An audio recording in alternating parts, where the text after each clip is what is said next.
Hi, welcome back to Future Fast. And once again, we have Viju Parameshwar with us. And for those of you who are here for the first time, I sincerely urge you, please go back and look up the first part of our conversation with Viju, where he shares his journey, which is, believe me, very exciting. And second part of the conversation was a little different from the usual part of the uh, second parts that we have had. In this specifically, Viju shares about particularly on leadership development and broadly leadership development and his experience and observations in the organizations that he has been with and how different they have been, and also what he was doing in one of the organizations where he spent most of his life in three, and I would like you to listen to it in the journey.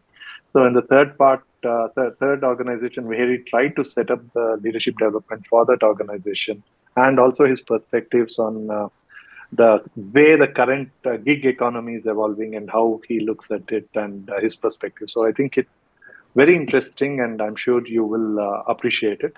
And we'll just jump in straight. Viju, once again, thank you so much for making time to be here with us. Pleasure. So, Viju, just jumping straight in, what, how do you see the future to be? I mean, what excites you, and what are the things that you think could be concerning for you from future perspective? Well, concerns are kind of clear. The whole world talks about similar things like polarization, climate change, these kind of things. But on the other hand, there's so much that's exciting, so much happening on technology, on changes, on technological solutions to the climate issues that we have created, and also technological issues to other things, to environment and so on. And that brings me, I think, let me go into, I mean, rather than talking about things which are generally covered in the media, I want to, only mention the sort of things where I might have something to add, let's say something specific to add. So to start Yes. with, I have this great, um, let's say, unusual good news, which we all read but don't really, I think, appreciate, which is the dramatically dropping birth rates everywhere except Africa. And given the fact that it's happened everywhere, it'll happen in Africa. It's just a small lag. Correct. If we follow this, the media and the politicians right now see it as a problem. They just want to incentivize people to produce more children. But the problem, I think, is a short term economic adjustment required, right? That for the short term, you have problems in supporting a large number of older people because your models of social security and retirement planning were based on working people paying for those who are retired. And so during this transition, we have a problem of less people working, more people retired. It's not so true in the Indian private sector because we don't have that kind of pension system, but nevertheless. But if you look at beyond that, it's not a problem, it's a fantastic opportunity. In 1900, the world had 1.5 to 1.7 billion people. Today, just 120 years later, we have 8 billion people, right? So to think that this is normal and we must somehow, continue with this makes no sense at all. This is one of the primary reasons for our climate change problems, our, extra use of fertilizer and pesticides to produce more to eat, etc., etc. Now imagine if countries like, everywhere, China, Korea, they all drop to below one in terms of total fertility, replacement per woman, and soon we will be below replacement. So over a period of time, population starts dropping, and somewhere in, say, 100 years from now, we could imagine a world back with 4 billion people, Oh, something like Viju, Hmm? I just want to intervene. In fact, one is that a lot of reports suggest that we are going to grow from 8 to 9, 9 to 10. Yeah, yeah, of And course, it depends on the uh, time scale. yeah, well, I've had one guest, interestingly, he was telling that we will not touch 9. So he says from 8 it may marginally go up, but it will taper down from here after. We will Right. not, world will Because not be 9. understand, but So I'm saying those are minor details. At some point, it will start dropping, right. right? So And you then once it starts dropping, it keeps dropping. So right. what I'm trying to say is that think of all the good effects that will be there on the world. Suppose we reach 4 billion instead of 8 billion at some foreseeable future date, right? The arithmetic we can do, whether it's going to be 50 years, 70 years, 90 years, doesn't matter. Right. Suddenly, there'll be villages that will be empty. More land will get forested again. Automatically, the forest will take over things that have been cleared. You need only half the amount of land for agriculture as you need today. Therefore, you can afford to use less chemical fertilizer, less pesticides, more organic. You don't have to worry about, continuously increasing the yield per hectare. It's a tremendous, and imagine the amount of output that we will be generating in total, that automatically our carbon output will come down, our impact on the environment will come down, the mining that we are doing and the amount of raw materials we're using will come down. So all our problems that we are seeing today will partially get resolved by a dropping population. So this is a Viju, sorry, again, very one more close, intervention. longish run. Before that, there'll be One a problem. Yeah. one more time. Well, I've also had some guests who are working on longevity. So at least three of the perhaps the top 10 scientists in the longevity space. I have been lucky enough to have them as guests in my podcast, and pretty much all three of them are talking about extension of healthy life, at least to the extent of 120 years. I'm not referring to. I've also been happy to say that had some transhumanists and who are talking about living for 1,000 years, 1,000 years. But even assuming that we are going to live for 120 years very healthily, uh, don't you think we will still have a similar? And they are talking about not 30, 50 years from now. They are saying in the next 3 to 5 years, things are going to change so significantly that people who are in their 60s, 70s, 80s now will live to see a very healthy 120. So, in that context, we will still have the similar problem, or do you? What's your take on that No, I mean, perspective? all that it means that the arithmetic will push it further ahead, right? Instead Right. of it dropping to 4 billion, it'll drop to 5 billion in the same time span or whatever. But it's not like it will dramatically reverse everything. I'm Mm. happy if I live till 120, but it And seems a bit healthily. unrealistic. In 5 years, if the technology, is available, as some of them are saying, I think it will more likely impact a 20-year-old than a 70-year-old. But anyway, I don't want to get into that part. Let's assume that they're right.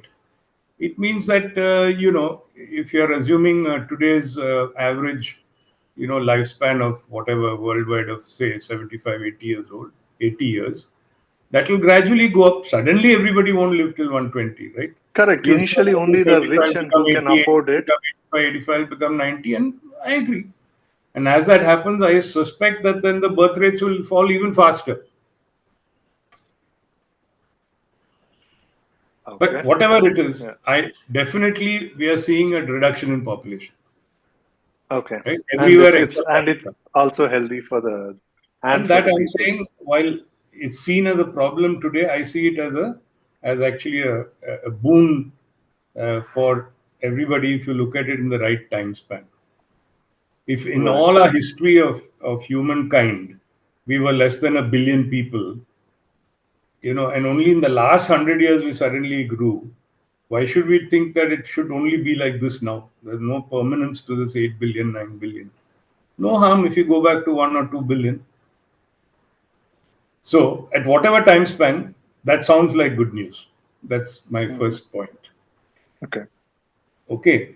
Second, which is sort of related, I've done a lot of studying on water issues, and as you can see, we are all suffering from lack of water, and worldwide that's getting more and more of an issue.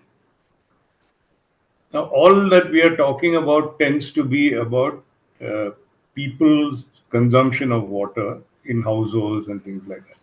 But in fact, in every society, more than 80% of the water consumption is in agriculture. Okay. I'm convinced that irrigation is the worst thing that can be done in any society. In fact, in the Indian budget, the first point every year is how much more area we have irrigated. Uh, Partly because, I mean, at one point, irrigation was critical for creating society, civilizations. At the time when we were hunter-gatherers, and then we wanted to increase, agriculture, it was necessary to irrigate.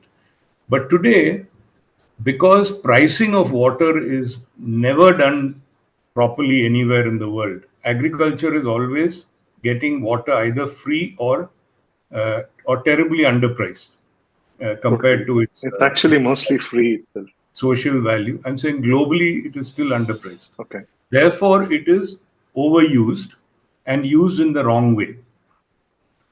As an example, if you drive from Bangalore to Mysore, the first half of your drive, you will see no paddy, no sugarcane, a lot of trees.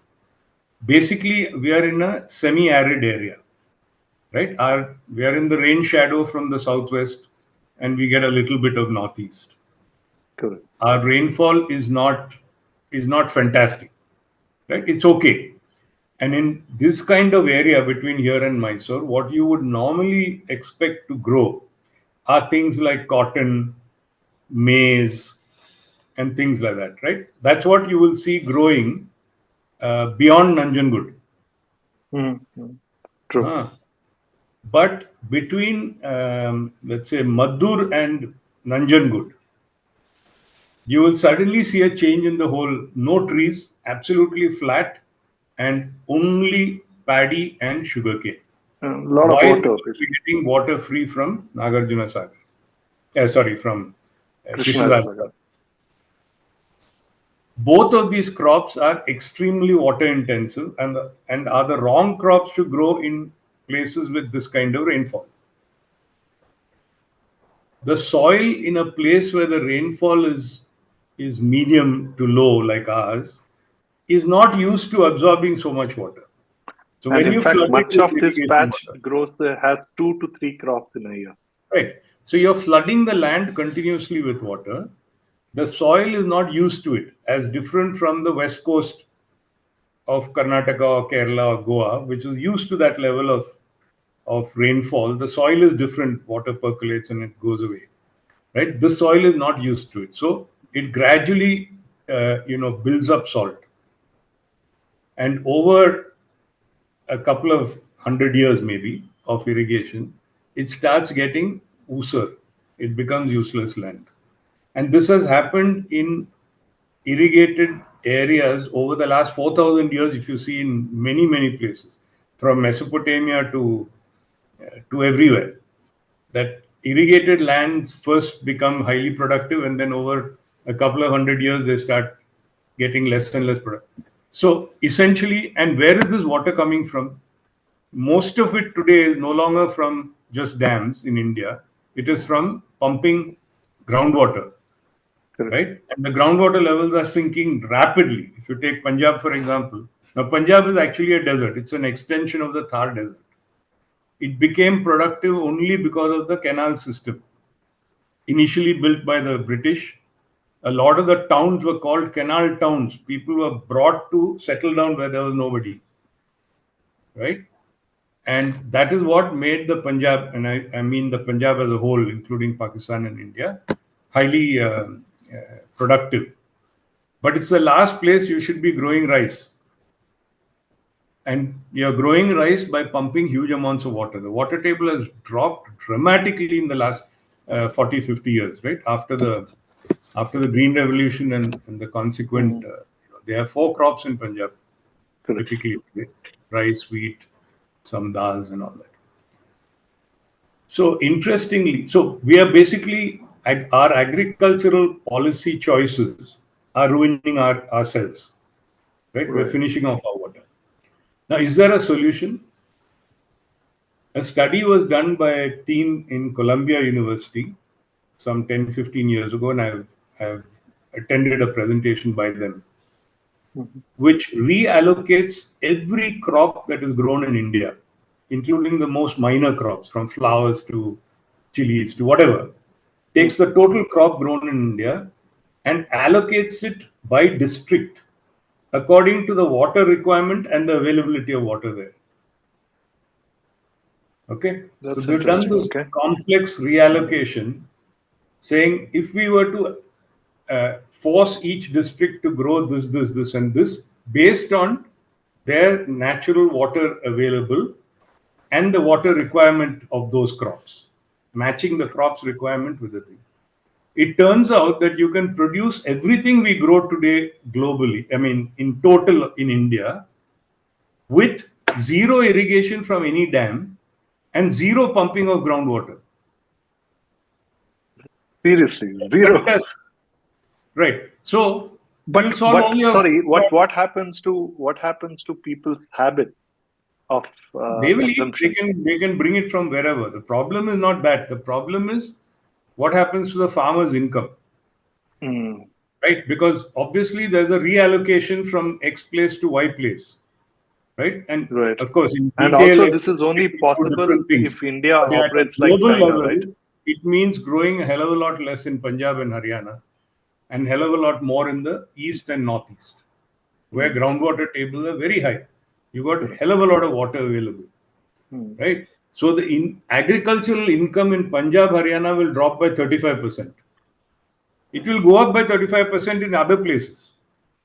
How do you handle that politically is another issue. But that means it is possible to do.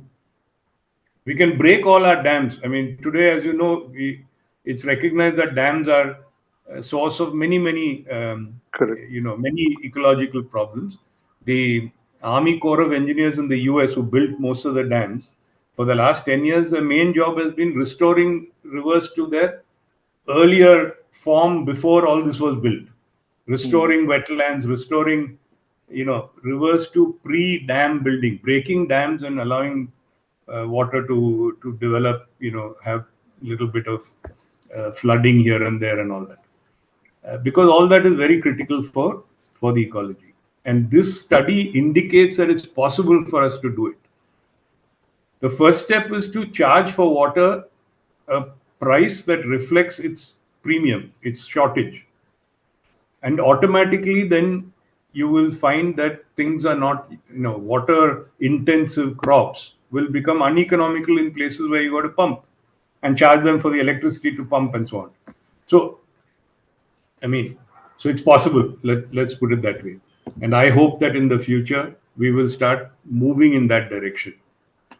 It may not be a one-time thing, but I think that demands a very different India, even from a political standpoint, right? The way. But if we have to solve global problems, we have to have global, big thinking and big solutions. At least technologically, it's possible. If it was not even possible, that's a different. Now you know that it's possible. It's a matter of finding this, taking the right decisions, and it doesn't have to be all one big leap. It can be in small steps and so on. And you can pay people who are being adversely affected. That's the solution to all these things. That's interesting. That's a big one. The third, again, a bit surprising. Recently, there was a study. Now, as you know, in migration is one route to improving the incomes, right? People moving from low income places historically, it has been so. Yeah, and it adds productivity to the economy and so on. What is surprising is that it turns out India has one of the lowest migration levels in the world right now. A new study has just been published. And even that low level of migration, more than 50% of it is very local, where somebody moves from one village to the other to get married. Not economic migration. Okay, so we still have very low economic migration. If we were to double that, if we got to double the number of Biharis working in the south, as a very simple example, it will dramatically improve the average per capita income and the productivity. So I think that we need to do things to make that happen. First of all, it will happen. It's already happening. It will happen on its own. But how do you accelerate it? I think it is necessary for both industry bodies and governments to do things to facilitate it more rather than waiting for each individual guy to come. So, for example, you take the tea industry. The tea industry was set up, let's say, 150, 170 years ago, broadly in two areas, right? In the northeast and in the Western Ghats in the south. In Right. both these cases, mass migration of labor was necessary. The whole industry together went to Andhra Pradesh and Orissa and recruited lakhs of people and moved them to Assam. So the entire tea workers in Assam and northern Bengal are not from local areas. There were not enough people locally. So they were brought from somewhere else. And similarly in the Western Ghats in Kerala, Tamil Nadu, and to a limited degree in Karnataka, Yeah, very uh, little in Karnataka. very little in Karnataka. People have been brought from the drought-prone areas of Tamil Nadu, Tamil. again in a very organized way. Even as late as 1976, when I went to Munnar first, the company had a recruitment office manned by an Englishman in Trichy, or in Srivilliputtur, one of these places. Wow. Okay. So there was an organized way. Today, half of South India's tea estates, not half, but large number, are abandoned for lack of labor. Okay, particularly the smaller companies, individual owned, etc. Uh, because the local labor, the Tamil labor, etc., is no longer wanting to work in a plantation. They've become better off, which is good. They moved on to other things. But you need to bring. So in Munnar, there are whole sections of estates today where people are only from Jharkhand and all that. Okay, where earlier managers had to learn Tamil, now they have to learn whatever Bhojpuri or something. Well, in Coorg, you actually find people from Assam, as they say, and some say they are even from Bangladesh, but the Tamil population is significantly replaced by this. Correct. Now, the only thing is that in Coorg, the labor requirement is very much lower than in tea. In Correct. coffee, it's a 2-3 month picking In batches, it kind is, of right? time, right? And even then, you don't need as many as in tea. Tea permanently you need large numbers. So I think that the industry can easily get together, go and set up, offices in Jharkhand and North Bengal and so on, where Bihar, and bring lakhs of people, guarantee certain income, and make it in an organized way so that the risks and the worries that individuals have coming are no longer there because they're coming in large numbers. And for other industries, you have to have the government to step in because each factory on its own can't do this. No, So you but you can don't have, see for argument's sake, automation can help here? Technology and yeah, automation but can help. of course they will. Automation and all that is increasing productivity. No, But the but you're fact is that saying we have that people are 1.4 actually. billion people alive. No, but tea Our estates have idea is, been abandoned also, right? You're saying. yeah, but you have to grow the tea. I mean, see, you can argue India is still by far the largest producer of tea in the world. India, the largest consumer of tea in the world. Consumption is growing faster than production. So there is no way that demand is going to be met from anywhere because nobody else can grow the volumes that we grow. So we do need the tea. The world needs the tea. It has to be grown. Of course, there are various automation going on, and the number of workers required is less than it used to be 40 years ago, and so on. But you still need workers, right? And the country needs employment equally. So you want to increase the productivity, you want to use AI and digitalization and technology and everything to the extent you can, but you still want to provide, um, employment to those who need the employment. So I think that you need an organized way. So, for example, you can have Tamil Nadu, I don't know, government, and along with industries associations going to these 3-4 states and saying we need 2 lakh people. We will set up big hostels in Karur, in Salem, and here and there. Every single spinning mill in Tamil Nadu, which is the biggest spinning, cotton spinning area in the country, is manned by people now living in hostels in the factory, and they're all coming from there. Oh. There is no local willing to work. Okay.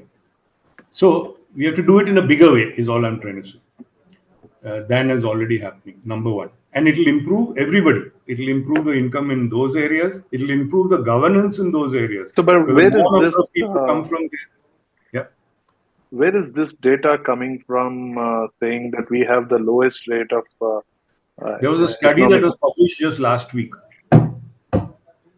But we still have It was in the significant newspapers and immigrants coming to do all this labor work, even in small number in Coorg to big numbers in Kerala. apparently those numbers are still small as a percentage of our population compared to other countries. Okay. Yeah.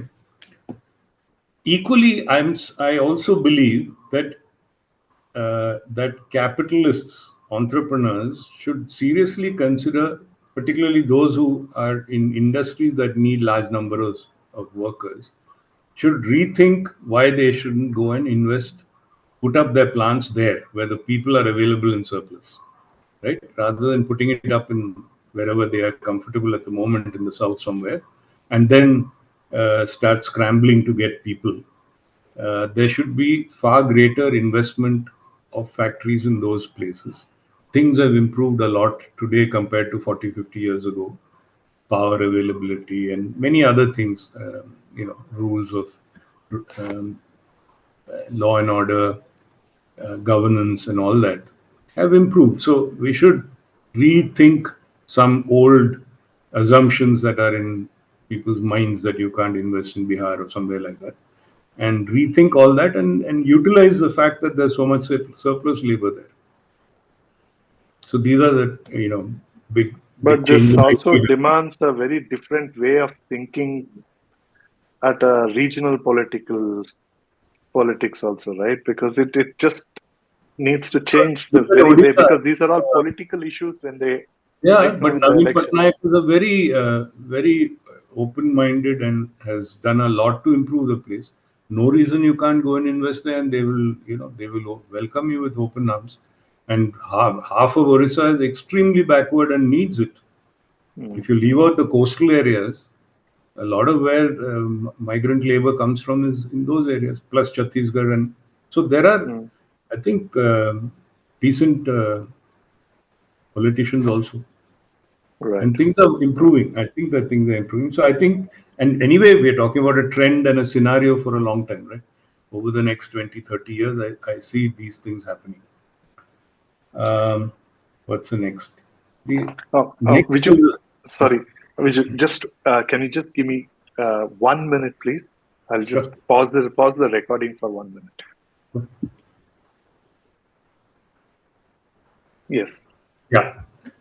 My next area, slightly controversial.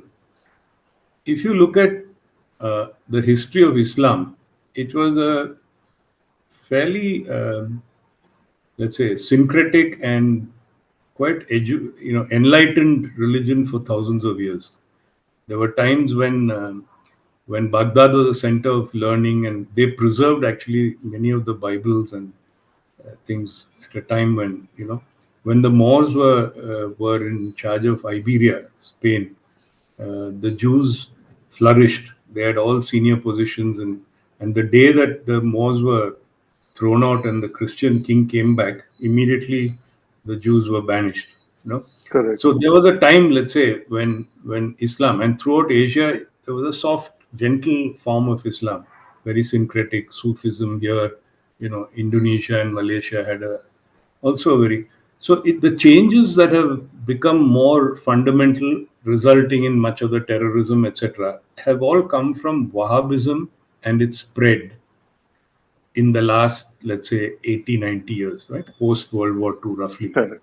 Correct. And that has been supported and allowed or encouraged by the money from the Saudi state Mm. because of the money they had, and the agreement in a sense between the Saudi royal family and the Wahhabis, that we will allow you, encourage you religion, and you allow us to run the place. Correct. This was still at least last 3-4 years. Yeah. So what I'm saying is, I'm seeing now a big change. If nobody knocks off MBS, Mohammed bin Salman, this is being dramatically reversed.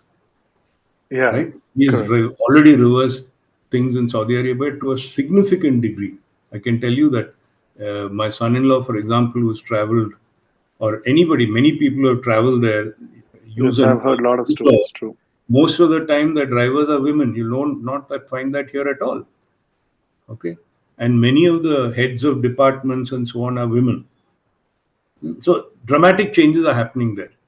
If they are also cutting off the funding for spread of Wahhabism globally, it is my hope and belief that in a couple of generations, Islam in Asia at least will revert to its older, gentler, more syncretic form, and that will have a dramatic effect on life in general, social structures, and with luck, also Hindutva and polarization. So, how many years are you giving for this? It's taken 70 years for this to happen. It will need two generations for the existing people to change their thinking, right? Somebody who's Okay. 40 years old today and used to wearing a burqa all day is not going to suddenly stop. But nobody wore burqas in the south, if you go back 70, 80 years. No, no. I've seen it. 35 years ago, it was not there in Kurg.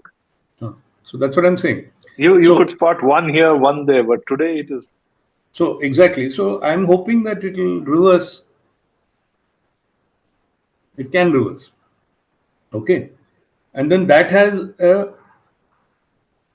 my next point is partly linked to that.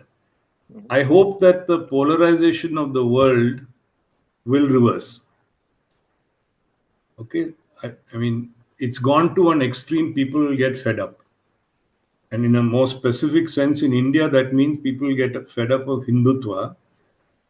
The Hindu philosophy, which is very different from Hindutva, will have a resurgence, and liberalism and right thinking and broad mindedness and so on will be allowed to flourish again.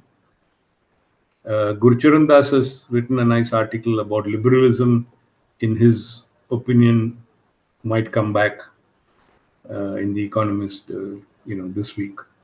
Mhm. So this is partly wishful thinking. I can't say it's a prediction, but normally, pendulum swing.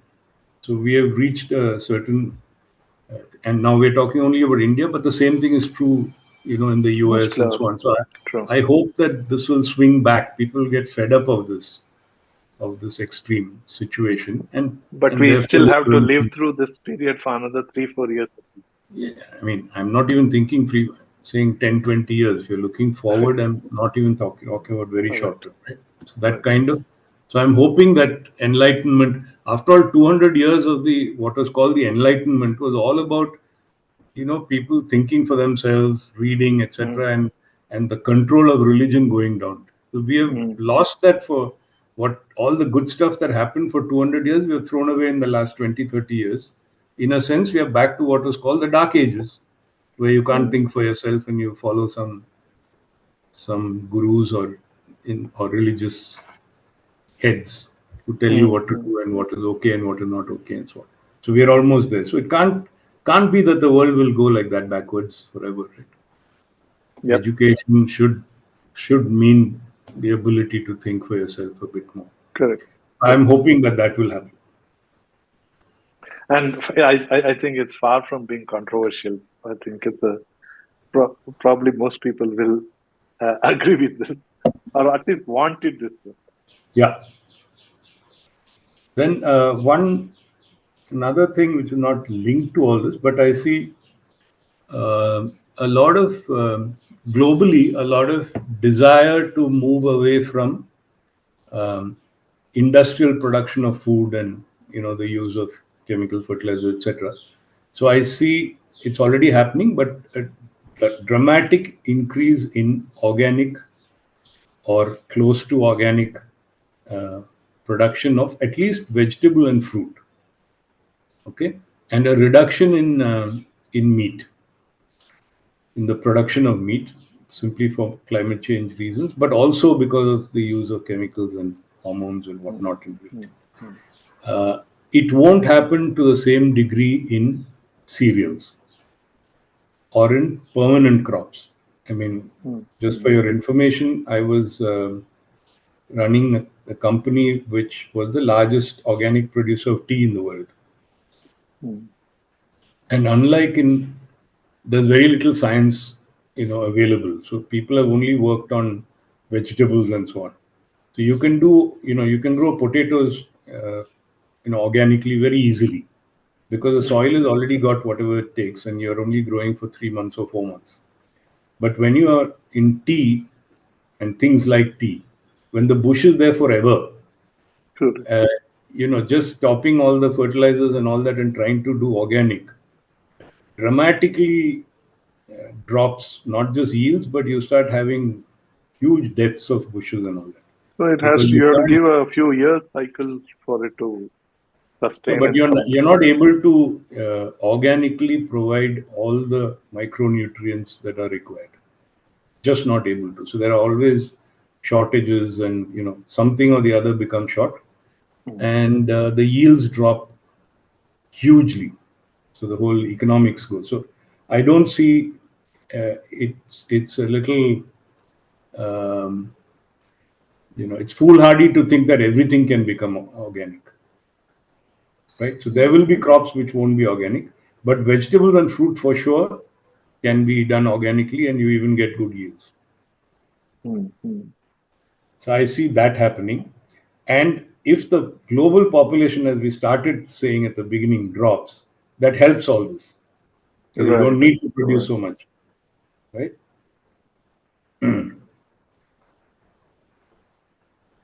Okay, then shall I move to organizational issues? Yes, yes, sure. I was just one thing. With all these things, how do you relate to some of the talks and arguments and effort in space colonization?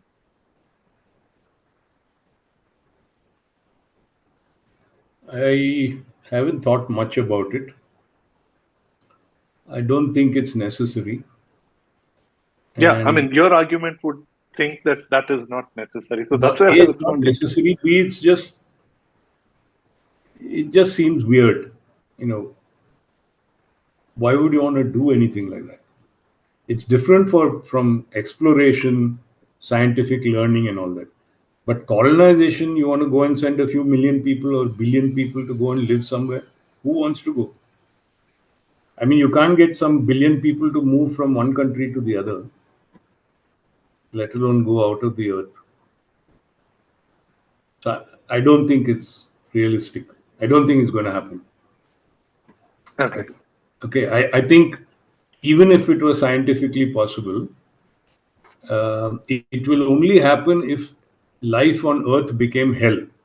If none of the things that we want to happen, if climate change gets worse and worse and worse, and you're virtually dying with no water and average temperatures of 50 degrees centigrade and so on, and then somebody says, here's a chance to go and live in Mars, it's cool, it's nice, it's blah blah blah. Maybe, No, like but the that old days when fatalistic argument is what is leading economic to these migrants were efforts, forced right? to go. Hmm? Yeah, I mean, that is It's a that kind of fatalistic argument, situation. right? Anyway. Yeah, so it's an interesting argument as an option if life in Earth on Earth becomes impossible. Otherwise, Yeah. I'm not seeing why anybody wants to. And it'll be expensive. And I mean, there's a whole set of things, right? How do you run the thing there? What's the atmosphere? You'll have to create the atmosphere. You have to move people. I mean, there's huge that expense if you spend on making some of these things work in on Earth, then you don't need it. Is my feeling. So there should be exploration for scientific learning, but Mm, mm. colonization, I'm not sure. All right. Okay. Okay. My next point is, I've been thinking about this for a few years. I'm not sure if it's really valid, but as we move to renewable energy, I see a time when the variable cost of energy is zero. Okay. When the Okay. bulk of your energy comes from solar and wind, the variable cost is zero or close to zero. It's only one time fixed investment. And Mm-hmm. so you start using energy. Like today, our variable cost of communication has gone down to zero. 30 years ago, I used to travel internationally on work. I was not expected to make a call in 1 month back home, neither to my house, to my family, nor to the office. It was too expensive to make an international call. Mm-hmm. Today, we just sit here and call anybody as you feel like, right? In the same way, in not too far in the future, we will start treating energy the same. So communication and energy will become variable cost zero, and therefore you start using it in a very different. I mean, you can just use it as you feel like. Okay, Right. that's the first. Second is raw material consumption. When you move from stamping and cutting and whatnot into 3D printing, all that wastage. You have to Mm-hmm. start with a piece of metal like that, and then you cut the piece you want, and the rest is wastage. Is no Mm-hmm. longer there, right? You're Mm-hmm. printing, you're creating Correct. exactly the amount you need. What is it? Right. So the total amount of material used will go down by 20-30% in manufacturing. Right. Right. Hmm. So your variable costs come to zero, materials gone down with automation, AI, digitalization, etc. Already labor component in manufacturing is below 10% in most industries. It'll go Mm-hmm. further down, Mm-hmm. right? Once these three things are there, there is no reason, no logic to consider manufacturing in some country to supply some other country. Correct. So the outsourcing logic will go, right? Mm-hmm. It's going, but it will be gone in I don't know 5-10 years time. Once Totally. that Totally. happens, it makes sense to manufacture where the market is. Correct. Okay, Produce that locally, means consume locally. Yeah. the developed world will have a revival of manufacturing, Mm. and developing countries thinking that they can develop like China by Become manufacturing the for the factory of world the world, and cannot do that. right. Right. Cannot already it's hard to do it, but this will make it worse. So India can forget about all this current thinking about made in India and PLI. Yeah, it's so In the unfortunate. The future, current PLI thinking will is become actually a useless. 50-year-old thinking from China, right? Correct. So we will. Uh, so the good thing is, unlike some other countries, we are still large enough to have a big market, so we can manufacture looking at our market. But we Correct. should not think about manufacturing for export Mm. as a main plank of development. Right. But forget about us. Worldwide, I see a revival of manufacturing as it was 150, 200 years ago in what are now the developed Mm. countries. Mm. Mm. England and America, where manufacturing has gone down to almost nothing, might see a big increase in manufacturing again. Right. Okay. Next is, we mentioned in our last session about inequality. Mm. Correct. I want to, talk about that a little bit more. In 2008, when I visited Brazil for some work, Mm. before going there, I told the guys I want to visit a favela. Favela is the famous slums of Brazil, right? From where all the drugs and all this stuff happens. But also supposed to be one of the most dangerous places. Right. So when you land in Brazil, I mean, You at my went with level. armed No, so first of security. all, when we land in Brazil, the rules were that for me, my level, everybody who travels has to have an armored car. Okay, I have to only be in an armored car, pick up from airport to hotel, blah blah blah. In the hotel, there's a big folder like this waiting for you, telling you all the do's and don'ts. So you can't step out. If you're wearing a watch, please leave it in your room. From now on, when you're in Brazil, don't wear a watch. Don't carry cash. Don't everything like that. So, I mean, there were tremendous stories about You go out 2 minutes for dinner and you get pickpocketed and all sorts of things. Anyway, so I said I want to see a favela, and there was a big hue and cry over there. How can it be? And basically, it turned out that all the local managers have never seen one in their lives, even though it's next door. So unlike here, they close their eyes to the existence of the favelas, the slums, even though all their servants and all come from there, and they're right there next to you. Oh, Anyway, even the locals don't go there. they've never been there. Okay. So all the roads, go around it.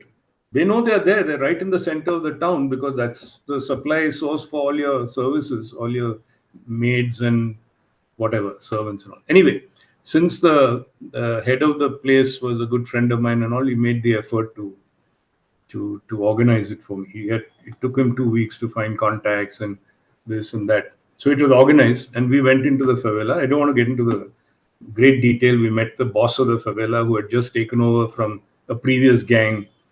So gangs run these favelas. He is now the current boss.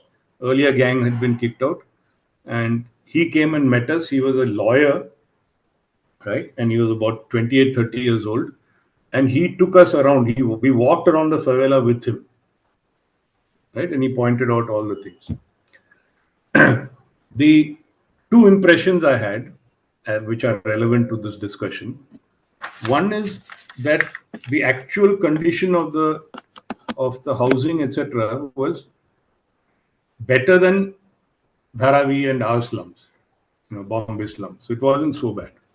The second is that people are hanging around with vacant eyes, seeming to have nothing to do, with no hope in their thing. Whereas Dharavi is a source of, huge innovation, production, blah, blah, Right. blah. I know many people who are living in Dharavi and who are, peons in the office, and then I've employed them. And so it was very different. So, and in front of me, people were getting shot. And, when I was going to the next town where we had another factory, just 5 minutes before I passed on that highway, 4 cars were shot by a machine gun.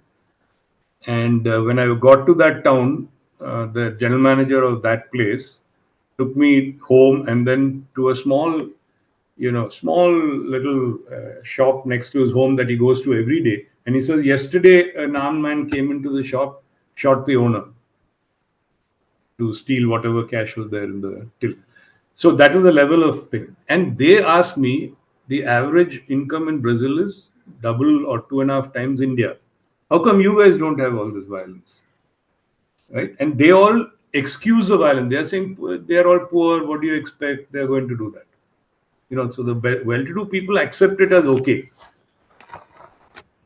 And my answer was that people have hope. I don't see the hope in these chaps' eyes. In India, the chap living in the slum thinks that he has a better life today than he had in the village. That's why he came here to the slum. And he's seeing movement to improve in his own generation, to move out of the slum maybe, or to get better or whatever it is. So there's a continuous, there seems to be hope and positive attitude. This was 2008. I wouldn't say the same today. And that is where I'm saying this inequality I'm getting worried about. At that time, About India, Brazil you're was saying? dramatically more unequal than us in 2008, right? If you look at the Gini coefficient and all, you'll see it.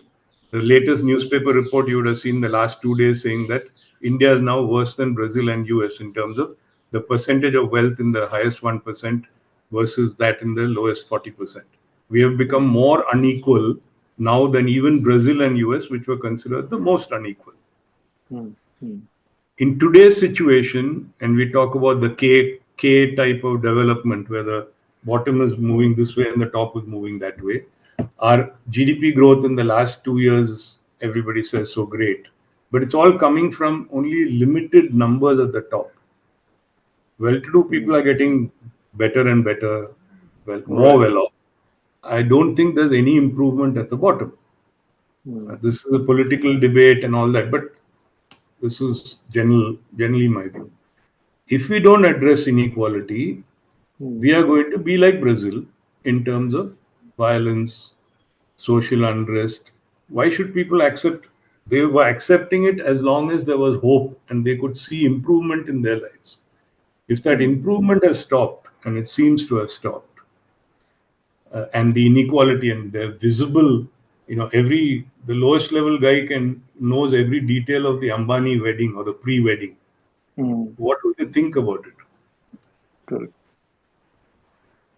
Well, So this is an interesting. area of great concern to me, and we can't just leave it. We have to do things about it. So I think that government has to do whatever they have to do. I think in many ways many of these schemes to subsidize the poor, etc., are moving in that direction. But we have to play our part. So I feel that corporate leaders must ensure that the lowest paid employees paid something close to a living wage, whatever that may be. Right? You cannot think of P&L and say whatever I can get away by paying the least I should do. I have to see that the low level employee has a minimum level, right? And my business model has to take that into account.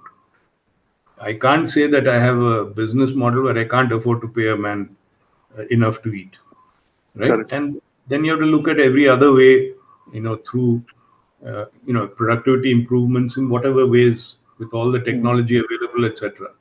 And I continue to say, look at the top. I think there's a huge racket that has happened over the last 20, 30 years in salary increases at the top, salary, bonus, whatever you want to call it. It is not anywhere commensurate with the value that a senior person adds. I mean, I'll go as far as to say a person earning 3, 4, 5 crores per annum does not generate value to the organization worth that much. You can do the math. And how has this happened? Two things. One is because we are highly US, let's say, oriented. And in the US, salaries have gone up like crazy, right, over the last 30, 40 years, primarily because their economy has moved into a financial economy. Correct. Financialization by Wall Street, by venture capital, by whatever, has driven disproportionate returns to the top. Okay, so our benchmark or our aspiration is based on that. Lots of people are going there and coming back, etc. But in practical terms, what happens in a company, I'll tell you. You appoint Aon Hewitt or Towers Watson or whoever these consultants are to do a wage study. The first thing they say is, what is your target? Right? Do you want to be in the top quartile for each level of salary? Nobody wants to say, I want to be in the bottom quartile. So every company will say, I want to be in the top quartile or the second quartile. Now, if you take the average salaries in the industry and say, I want to be in the top quartile, you already pushed yourself slightly above the average. And the same thing is done by every other organization. What is going to happen to the average salaries? Everybody is trying to be in the top quartile. Obviously, the average is getting pushed up and up and up. Right? And the same thing is being done by headhunters who are there to get you the senior talent. Their remuneration is linked to how much the person is paid. So they are also pushing this up. Correct. Between remuneration consultants and headhunters, to my mind, there's a racket that has pushed this up. And boards have to take cognizance of this and do something. And seriously consider whether if you have 5 people paid 5 to 10 crores, are you getting value for that? And then look at the value you get from your bottom guy who's paid 1 lakh a year or some such thing, or 2 lakhs a year or whatever. And then compare all that. So I feel that there is a lot that can be done if you objectively look at it. Okay. Next. Many industries, many countries, and Germany, I happen to have the experience of, at least 30% of manufacturing is linked directly or indirectly to the auto industry. Right? And that's probably true in many countries, but Germany is the extreme. What is going to happen now between EVs and self or automatic propelled vehicles, if that comes through? You have two things that are going to happen, right? One is in all these countries, the US, Germany, etc., you have one car per individual. So a man has his car, he goes to work. Woman has her car, she drives it to work. Any adult child has their car, they are going to college or whatever it is. So you might have 3, 4 cars. Once you have self-driven cars, you need only one. It will drop this guy, come back, drop her, come Correct. back, and so on and so forth. So Right. immediately the number of cars required goes down dramatically, Right. right? So the demand will go down dramatically. And add to that the EV. EV has so few moving parts. So the whole auto parts manufacturing industry is shrunk dramatically. So Correct. between It will these two shrink. things, Yeah. the auto industry is going to be much smaller than it has been in the past. Mm. Mm. And that's going to affect the whole manufacturing economy. Correct. Okay. And they're going to go through a big adjustment period to get used Mm. to this. It'll take Yeah. 10, 20 Yeah. years to adjust. So they will have Correct. a long-term manufacturing recession in many of these countries. Mm. We are almost there also. We're not quite there, but we are almost there. So we are Mm. going to also face it, and we are not thinking about it enough. Correct. So I think that there's going to be a big shift over there. Okay, we are still also very auto oriented in our thinking in industrial leadership. Correct. We're already the third or fourth largest auto manufacturing country in the Yes. world. Yes. So we will have problems. Then one of the topics that you have raised before, which is unions. Mm. I think the unions are dead. Okay. You can see it already happening. In America, it's been declining for a long time. In India, it's been declining for a long time. And they are voluntarily shooting themselves in the foot by not by in all the big companies. They are no longer representing these temporaries, and the temporaries and contract workers are becoming the large majority, and they've chosen Right. to restrict themselves to the permanents, and the permanent numbers are going down and down and down till one fine day there's nobody to represent and the union is gone, Mm. right? So I think the unions are clearly going into a death spiral. Mm. That's just a fact. Good, bad, or ugly, it doesn't matter, right? I don't particularly think that we have to have unions. Mm. I was thinking about it over the 40 years. I've managed something like 50 different factories, and I've been involved. I've worked in some other factories which I was not directly managing, and there have been factories with unions that were good. There were factories without unions that were good. There were factories with unions that were bad. There were Right. factories without unions that were bad. So it all No, but depends. going forward, you said doesn't matter good, bad, or ugly. But what do you think? Is it good or is it bad? Or I'm saying it doesn't matter. It depends on the quality of the union leadership and the management leadership. There have so, been instances of all the possible. I'm saying I've seen cases where things have worked very well with the union. I've seen cases where things correct. have gone very bad with the union, right? And also without union, I've seen good factories working, and without union, bad factories. I mean, factories going in a bad way without a union. So it's not that the union per se is good or bad. It depends on how good the leadership of the management is, and the leadership. Are you, if you have exploitative management practices, then and you don't have a union, there's going to be Then it's some bad. revolt, right? Yeah. Something has to happen, something has to break. There will be some violence, something will happen. In such a situation, a union would have been a useful thing, a good union. If you have a good, sensible set of management leadership for a long time, then the role of the union is not so important. You can have one, you need not have one, it depends. I would say, I mean, one alternative model we could look at. I'm not saying it's particularly Hmm. it's the greatest, but in Germany, what you have is a works council. Okay. It's the same thing. It's doing the same role. Some people are elected from the workers to represent their issues with the management. Okay. It's It's like a called a union works itself. council, but it's not politicized. There's no national. I mean, in most cases, there's no in that sense. Number Well, one. how do they Number get two, selected to this council then? elected. Oh, then it is a sense of politics itself, right? If you have to be No, but elected, within you the need. workmen, there are no external parties. Oh, okay, strictly. So that is one thing you can have. Number two, in public limited companies in Germany, you have two boards by law. Correct, correct. The first board is a what is called a management board. It is the managing. Mm-hmm. Above it, you have a supervisory board. Mm-hmm. The supervisory board are the sort of like what we call independent directors and all, outside people, 50%. 50% are workers' representatives. Mm-hmm. Okay, so any public limited company has workers somehow represented at the very top, Good. and that should take care of their problems Right. or But that ensure would that also governance. mean they need to be educated to look at it from that perspective, also, right? Yeah, I mean, you have it in General Motors and all also.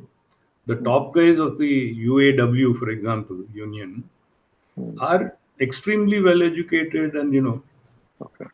can sometimes go on to politics and become big guys. Mm-hmm. Okay, one of my last points anyway.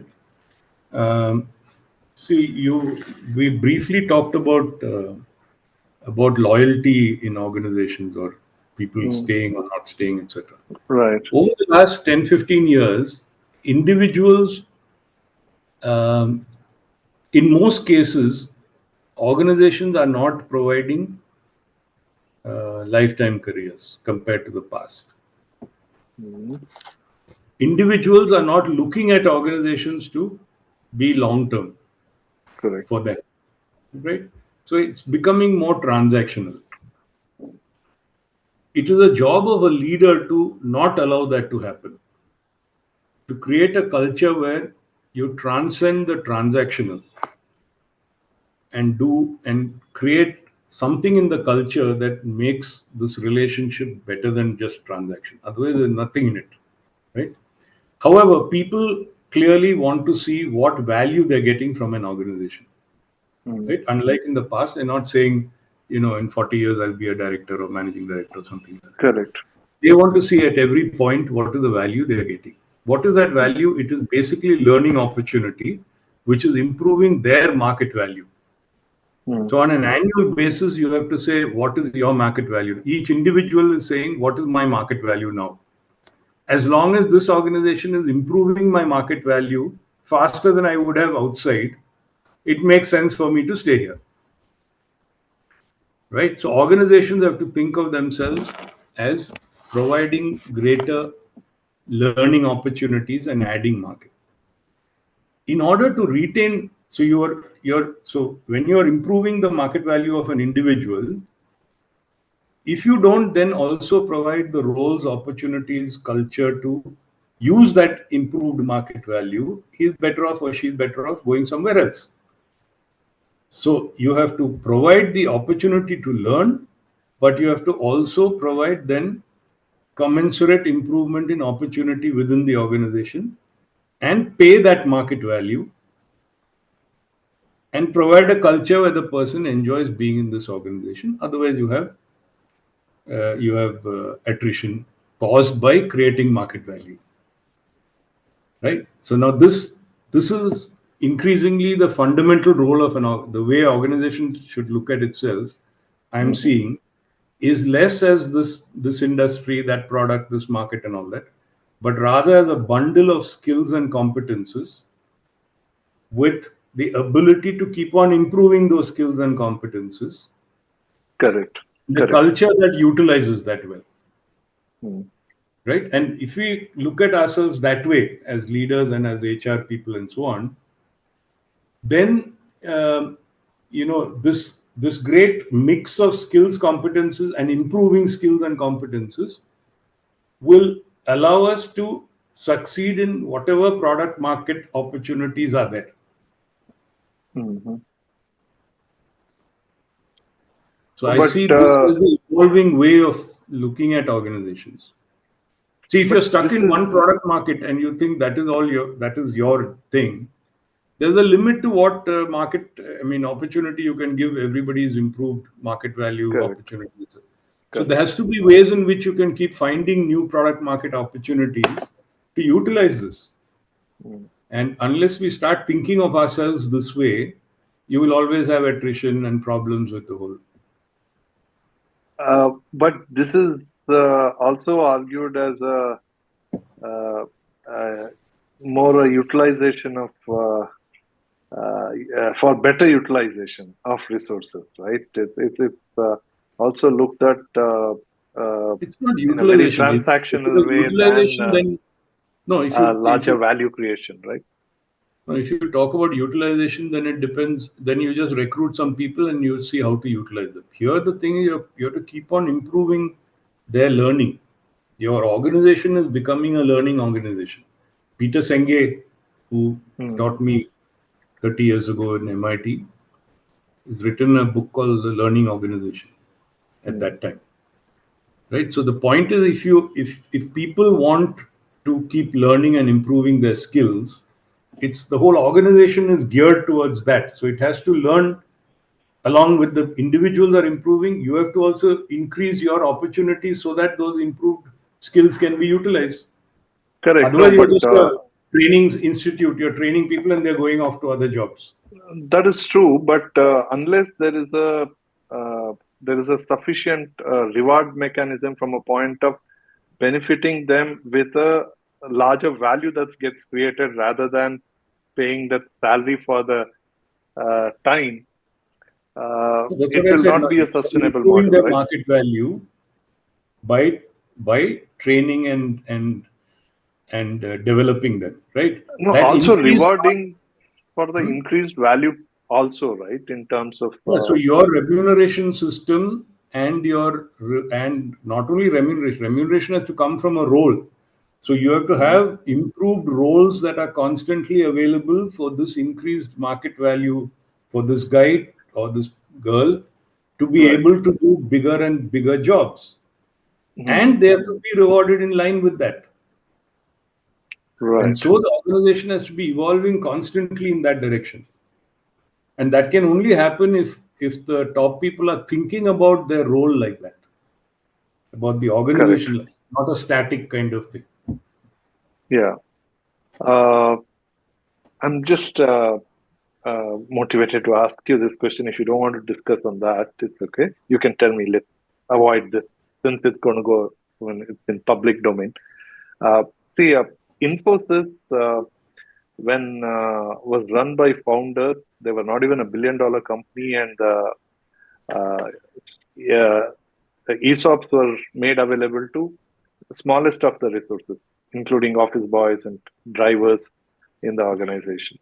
And the company was not $1 billion company yet. And today they are excess of 24, $25 billion. And founders collectively hold less than 8-9% of the equity in the company. And the stock option or the total stock holding is less than 8,000 people, or 8,500 at best. Whereas the organization is near 3 lakh. And there are significant number of people who have spent more than 5, 6, 10 years in the organization who don't have ESOPs, right? How do you regard them? I mean, Infosys was uh, a poster child for uh, for wealth creation, right? There were many companies, many startups. Actually, first thing you plan to start a company, you also plan have a ESOP plan because you also want to start sharing with the people. I mean, this is what most startup founders start thinking because there was a model set with Infosys. But where does this thinking get flipped off from your perspective? I mean, if you are okay to put your thoughts on that, if once the uh, management is taken over by professionals, where does this value sharing with everybody who contributes, it not necessarily somebody who came yesterday or at the lowest level, but even if somebody is putting years together, there must be a value contribution from them. But why is it not looked at in the same sense by a professional when it is looked at in the manner by a founder? Where do you think that difference is I coming from? Okay, I don't have the detailed knowledge of Infosys specifically and all the I mean, facts it that is. you're I mean, I saying. just took it as an But if you example, take very yeah, visible but example. I'm willing to talk about the concept. Yeah. I don't agree with the way you frame it. Okay. Okay, let me put it slightly differently. ESOPs or any wealth, sharing of the wealth is is a way of remunerating people for the value that they are providing the organization, like salary. Okay, it's no different. Along with correct. Along with It the is salary. one form of salary, and actually, it was done mainly because in America, ESOPs were not because the amount that you spend on ESOPs were not taxed or something. The moment that changed, nobody is doing ESOPs anymore. So actually, the whole culture in the startup industry in America has changed with the change in tax rules. But let's take that out of the equation. Conceptually, you should treat it no different from salary, bonus, whatever. It's a way of remunerating people. One more way of remunerating people.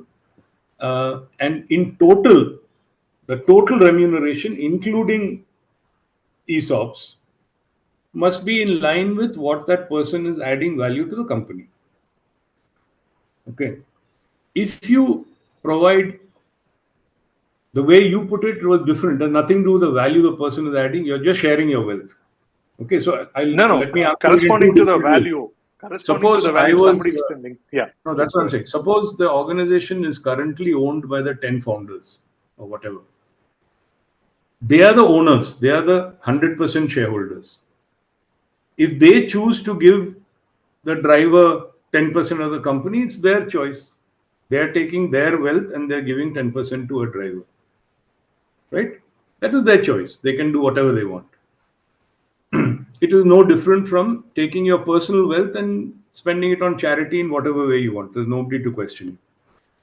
However, when the company is no longer 10 people owned and it has 100,000 shareholders or 500,000 shareholders or whatever it is, now anything that you give to somebody as an ESOP or whatever is not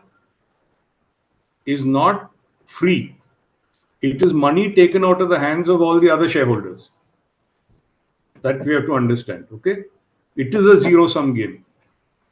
Whatever is given to any employee is money taken away from existing shareholders. Correct? Because they are getting diluted to that extent. Therefore, to be fair to those shareholders, to the existing shareholders, whatever you give to an employee must be commensurate with the value that employee adds to the organization. Then only you can justify it to your shareholders. So if you consider it that way, then whatever you're saying gets automatically taken care of. If I make my driver a crorepati, which I understand happened 20 years ago, the world said, "Oh, what great guys! They made the driver a crorepati." Right? If I was a minority shareholder, I would have said, "What value did that guy add that justifies that crore? You're giving him a salary of a crore, and you're taking it away from me. Is that valid?" It is not sharing wealth. It is sharing wealth, but is it your wealth to share is the question. As long as it's your wealth, that means you don't have other shareholders, you can certainly do what you like. The moment you have other shareholders, you have to think about what is the appropriate value that you can share in proportion to the value that person is adding. So if you believe that today not enough ESOPs are being given in line with the value that people are adding, they should do it. If they don't, those people will leave and you should see it in attrition. If Uh, they're not well, seeing it in attrition, then something is not right. That means those people don't feel they're unfairly remunerated. Let me put it that way. well, it's a, it's odd to say that they are rightly remunerated, but at the same time, if they've spent more than 8, 10 years and still they don't get any benefits, That's it's okay. just I that worked 40 years. I never got shares in any company, but that's not the only. You get remunerated in whatever way. Yeah? This is one way of remuneration. That's not the only way. that's not the only way. But how As do long you? as you're getting a fair salary, you should be happy. No, that is what that was the question earlier. Also, from a point of where is that larger value that is getting created, and where is that getting I shared think in that that? is the shareholders' value. If they think that they want to share it, only you can share it. It's not the job of a manager to give away wealth which he doesn't own. That's the point I'm making. The CEO cannot decide, let me give 10% of the shares to all my employees and make them happy, because it's not his money he's giving. He's giving the Correct. other shareholders' money. On what basis can he do that? He can only do it if he says that, these guys are under remunerated, they've been doing so much, they've added so much value, and here is the logic for doing it. Go to the shareholders approve it, fine. That I Mhm. think most people don't recognize that it is not the CEO or senior management's wealth to give. No, no, It it's was the obviously. original owner's wealth to give, they could So give. obviously there is a board, and CEO is part of the board, but there is a board, and that thinking, and obviously the question was that it's not the management alone. The board, when constituted by non-founders, thinking versus this. So that is where I was trying to get your thoughts on. I I'm, do I'm, agree. I'm saying that if they are being unfair, in my opinion, No, is the that I'm not trying to say it is fair or unfair. I mean, what is? I mean, do you think? What is your take on that? Whether this is so my take is that it's part of remuneration. It doesn't matter whether you get oh, it in it this is form or in nothing some other about form. being fair or unfair. No, it is ultimately, if you're coming from the view that these guys currently, the management, are not doing enough. And I'm saying that the proof of that is only attrition. If their attrition is higher than the industry, then something is not right. They have to either do this or they have to increase salary, whichever way. If the Mhm. attrition is in line with industry, then the facts are that they're okay. They don't need to do more. Because then if I'm a Well, shareholder, I'll say, hey, don't give away my money. There's no reason for it. Please prove to me why you have to give it. right. That's Well, all I'm saying. And therefore, and so if you say there's a difference between the original founders and this, it's because as long as the founders don't have other shareholders, they're free to give their money in whatever way they well, want. obviously, The moment they have other obviously, shareholders, they can't do it. no, no, no. Obviously, the Or they shareholder, shouldn't do it. the founders gave out. It was a listed company to start. They could only give shares because somebody could actually cash out. If it was not listed, it was not publicly held. Didn't have other shareholders. They could not have. But there was a choice. I was trying to, maybe I couldn't put across my argument properly, but the choice of sharing to share. Yeah, but So I'm not saying necessarily I've with the understood lowest, you. but those who've been contributing to the even 8-10 years in an organization is significant, right? If not all their I don't life. know. I worked 17 years in one organization, 16 years, Correct. but there is no concept of giving shares. So nobody is thinking that therefore, it was You not good. should. It's a question of being remunerated. So I'm again saying, you're saying share. Yes. Suppose, okay, let me put it differently. When But they not as a charity, not in the context of charity either. No, I'm saying share also only from sharing can be only done from your own will. Suppose the decision was being made by the founders. So assume that the board was entirely the founders. Okay. And they are taking the first time that they were giving out shares to everybody. In my opinion, they are sharing, they're taking a decision on sharing should be from their own wealth, which does not dilute the other shareholders. If you dilute the other shareholders, there must be adequate justification. If there's justification, fine. You have to have adequate justification, the other shareholders should approve. Any justification finally comes down to, are you remunerating people fairly? That's it. This is a form of remuneration. Finally, you have to justify it only as a remuneration. 8 years, 10 years, a guy's been there. Yes. If you give shares, then that is part of your policy of retention. People who are joining new think, okay, let me stay 10 years, I might get something. It's all part of that whole remuneration policy. It's one element in that policy. Fair. So, what's next in your list? Which area would you want to? I think I've exhausted all the things I can think of that I that I have something to say that's Any quick predictions that you want to make? I mean, of course, some of the things were what you talked about, perhaps uh, uh, were in the nature of prediction, but also bordering on. I think most predictions are wishful thinking as well. But any predictions that you said this is what will happen in your perspective? I can't. I mean, some of these things that I talked about are more than wishful thinking. I think they're scenarios that are possible or Right. probable. Do you More than that, I can't. okay, before we close, do you want to say what will not change then in I future? think if you look at organizations, I think certain fundamentals don't change. Human character remains human character. Whatever people may say about new technology, new generation, every generation thinks new generation is different. But fundamentally, human character is the same. You have to deal with people in a certain way, good behavior, trust, respect, security, a feeling of security in an organization. These are all uh, permanent truths, I think, that will always remain. Whatever Mm, technology might change, people's behavior and people's thinking and characters don't fundamentally change. So, how to deal with people is always going to be the same 100 years ago and now. mm.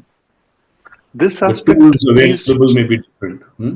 right. This aspect of sense of security in an organization, I think that is somewhere changing, right, with the model of contract engagement rather than a When full I say time. security, I don't mean that you have to have a job for life or something. I mean security, your sense of security as a person, your ego, Mm, say a feeling of safety. You can take a bit of risk, you can take decisions, you have to do your job, mm, and you will not get killed for it.